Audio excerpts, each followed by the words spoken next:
Selanjutnya tentang hak dan kewajiban klien atau klien pemasyarakatan. Klien pemasyarakatan dalam pasal 1 angka 8, klien pemasyarakatan yang selanjutnya disebut klien adalah seseorang yang berada dalam pembimbingan kemasyarakatan, baik dewasa maupun anak. Dalam pasal 15 Undang-Undang Nomor 22 Tahun 2022 tentang pemasyarakatan, hak klien yaitu pertama mendapatkan pendampingan pada tahap pra-adjudikasi, adjudikasi, pasca adjudikasi, dan bimbingan lanjutan. Kedua, mendapatkan program pembimbingan pada tahap pra-adjudikasi, adjudikasi, pasca adjudikasi, dan bimbingan lanjutan. Kemudian yang ketiga, mendapatkan izin keluar negeri untuk alasan penting bagi klien yang menjalani pembebasan bersyarat. Keempat, mendapatkan informasi tentang peraturan pembimbingan kemasyarakatan. Dan kelima, hak klien yaitu menyampaikan pengaduan dan atau keluhan. Selain klien memiliki hak, klien juga mempunyai kewajiban, yaitu pertama mematuhi persyaratan pembimbingan kemasyarakatan, kedua mengikuti secara tertib program pembimbingan kemasyarakatan, ketiga memelihara peri kehidupan yang bersih, aman, tertib, dan damai, dan yang keempat menghormati hak asasi setiap orang di lingkungannya. Ketentuan ini tercantum di dalam pasal 16 Undang-Undang Nomor 22 Tahun 2022 tentang pemasyarakatan. Kemudian terkait dengan pelayanan tahanan. Pelayanan terhadap tahanan diselenggarakan di rutan atau rumah tahanan. Penyelenggaraan pelayanan terhadap tahanan ini meliputi penerimaan tahanan, penempatan tahanan, pelaksanaan pelayanan tahanan, dan pengeluaran tahanan. Penerimaan tahanan dilakukan pemeriksaan keabsahan dokumen dan kondisi kesehatan tahanan. Dokumen sebagaimana dimaksud meliputi surat perintah penahanan atau penetapan penahanan dan berita acara serah terima tahanan.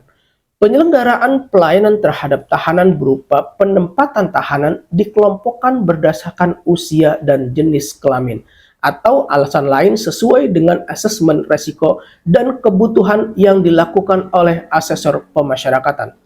Kemudian pelaksanaan pelayanan tahanan dilakukan berdasarkan hasil litmas atau penelitian kemasyarakatan yang disusun oleh pembimbing kemasyarakatan.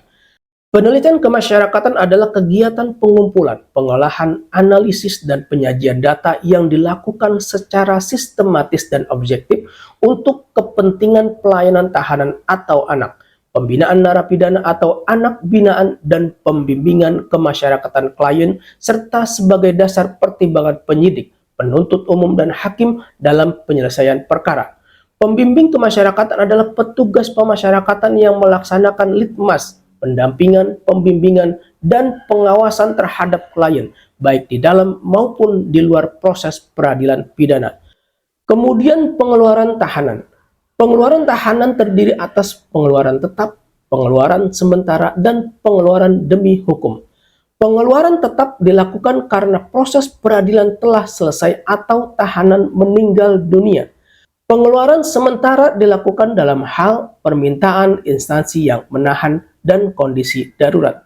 Pengeluaran sementara dalam hal kondisi darurat dapat dilakukan oleh kepala rutan dengan memberitahukan kepada instansi yang menahan terhadap tahanan yang telah habis masa penahanan atau perpanjangan penahanannya wajib dikeluarkan demi hukum. Ketentuan ini tercantum di dalam pasal 20 ayat 7, pasal 21, pasal 22, pasal 23 Undang-Undang Nomor 22 Tahun 2022 tentang pemasyarakatan. Dalam hal tahanan membutuhkan pendidikan, pengajaran, dan kegiatan rekreasional, serta kesempatan mengembangkan potensi diri, tahanan dapat diberikan pelayanan berupa layanan kepribadian dan layanan kemandirian. Untuk alasan kepentingan keamanan dan atau keperluan proses peradilan, tahanan dapat dipindahkan setelah mendapat izin dari instansi yang berwenang. Ketentuan ini tercantum di dalam pasal 24, pasal 25 Undang-Undang Nomor 22 Tahun 2022 tentang pemasyarakatan. Kemudian terkait dengan pelayanan anak. Pelayanan terhadap anak diselenggarakan di LPAS atau Lembaga Penempatan Anak Sementara. LPAS adalah tempat sementara bagi anak selama proses peradilan berlangsung. Penyelenggaraan pelayanan terhadap anak meliputi penerimaan anak, penempatan anak, pelaksanaan pelayanan anak, dan pengeluaran anak. Dalam penerimaan anak dilakukan pemeriksaan keabsahan dokumen dan kondisi kesehatan anak. Dokumen sebagaimana dimaksud meliputi surat perintah penahanan atau penetapan penahanan dan berita acara serah terima anak. Adapun penempatan anak dikelompokkan berdasarkan usia dan jenis kelamin atau alasan lain sesuai dengan asesmen risiko dan kebutuhan yang dilakukan oleh asesor pemasyarakatan. Untuk pelaksanaan pelayanan anak dilakukan berdasarkan hasil litmas atau penelitian kemasyarakatan. Penelitian kemasyarakatan adalah kegiatan pengumpulan, pengolahan, analisis, dan penyajian data yang dilakukan secara sistematis dan objektif untuk kepentingan pelayanan tahanan atau anak, pembinaan narapidana atau anak binaan, dan pembimbingan kemasyarakatan klien, serta sebagai dasar pertimbangan penyidik, penuntut umum, dan hakim dalam penyelesaian perkara. Penelitian kemasyarakatan ini atau litmas ini disusun oleh pembimbing kemasyarakatan. Pembimbing kemasyarakatan adalah petugas pemasyarakatan yang melaksanakan litmas, pendampingan, pembimbingan, dan pengawasan terhadap klien, baik di dalam maupun di luar proses peradilan pidana. Kemudian untuk pengeluaran anak. Pengeluaran anak sendiri terdiri atas pengeluaran tetap, pengeluaran sementara, dan pengeluaran demi hukum. Untuk pengeluaran anak sementara dilakukan dalam hal permintaan instansi yang menahan dan kondisi darurat. Jika dalam kondisi darurat, maka pengeluaran anak sementara dapat dilakukan oleh kepala LPAS dengan memberitahukan kepada instansi yang menahan. Untuk penyelenggaraan pelayanan anak di LPAS diutamakan pada pelaksanaan pendidikan berdasarkan asas kepentingan terbaik bagi anak. Pelaksanaan pendidikan ini tidak harus menyesuaikan dengan lamanya masa penahanan. Kemudian terkait dengan pembinaan narapidana. Pembinaan terhadap narapidana diselenggarakan oleh lapas atau lembaga pemasyarakatan. Lembaga pemasyarakatan adalah lembaga atau tempat yang menjalankan fungsi pembinaan terhadap narapidana. Pembinaan narapidana sebagaimana dimaksud meliputi penerimaan narapidana, penempatan narapidana, pelaksanaan pembinaan narapidana, pengeluaran narapidana, dan pembebasan narapidana. Penerimaan narapidana dilakukan pemeriksaan keabsahan dokumen dan kondisi kesehatan narapidana. Dokumen sebagaimana dimaksud meliputi salinan atau petikan putusan pengadilan yang telah berkekuatan hukum tetap, berita acara pelaksanaan putusan, dan berita acara terima narapidana. Adapun penempatan narapidana dikelompokkan berdasarkan usia dan jenis kelamin atau alasan lain sesuai dengan asesmen risiko dan kebutuhan yang dilakukan oleh asesor pemasyarakatan. Asesor pemasyarakatan ini adalah petugas pemasyarakatan yang melaksanakan asesmen terhadap tahanan, anak, dan warga binaan. Untuk pelaksanaan pembinaan narapidana dilakukan berdasarkan hasil litmas yang disusun oleh pembimbing kemasyarakatan. Kemudian untuk pengeluaran narapidana dilakukan dalam hal perawatan kesehatan, masih ada perkara lain, pelaksanaan pembinaan, terdapat alasan penting lainnya, dan kondisi darurat. Untuk pembebasan narapidana dilakukan karena telah selesai menjalani masa pidana. Untuk kepentingan keamanan, pembinaan, dan atau keperluan proses peradilan, narapidana dapat dipindahkan. Pembinaan berupa kepribadian dan pembinaan kemandirian diberikan berdasarkan hasil litmas.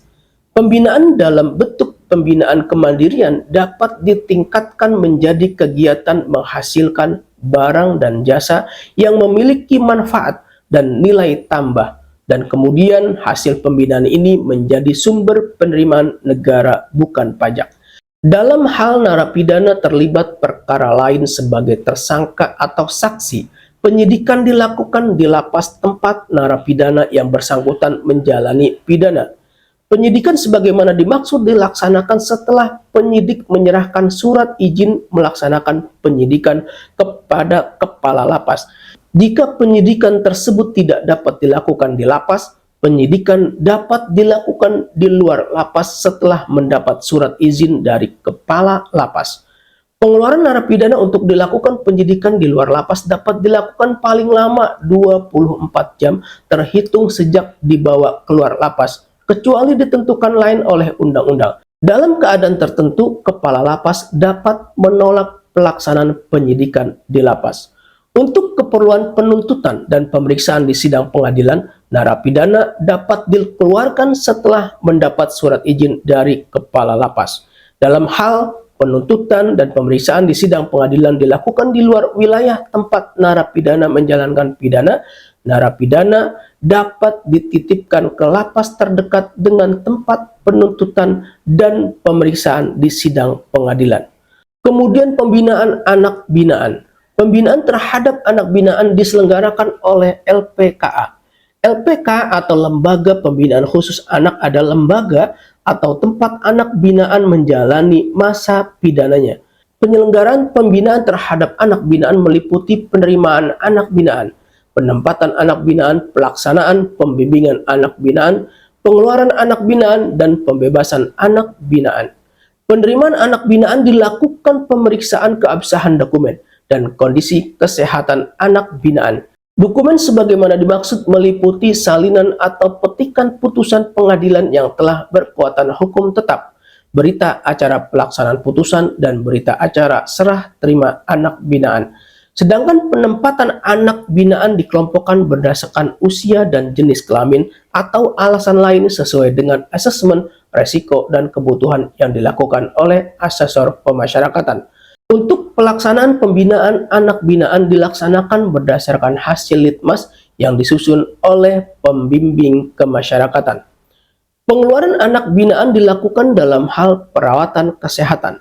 Masih ada perkara lain, pelaksanaan pembinaan, terdapat alasan penting lainnya, dan kondisi darurat. Adapun pembebasan anak binaan dilakukan karena telah selesai menjalani masa pidana.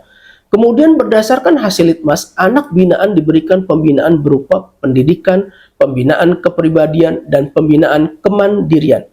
Pendidikan sebagaimana dimaksud terdiri atas pendidikan formal, non-formal, dan atau informal. Sedangkan pembinaan kepribadian yaitu berupa kegiatan yang bertujuan pada pembinaan mental dan spiritual. Kemudian pembinaan kemandirian berupa pelatihan keterampilan. Kesemua pembinaan ini diselenggarakan dengan mengutamakan kepentingan terbaik bagi anak binaan. Sahabatku sekalian, demikian tentang pemasyarakatan bagian kedua. Semoga bermanfaat. Wassalamualaikum warahmatullahi wabarakatuh.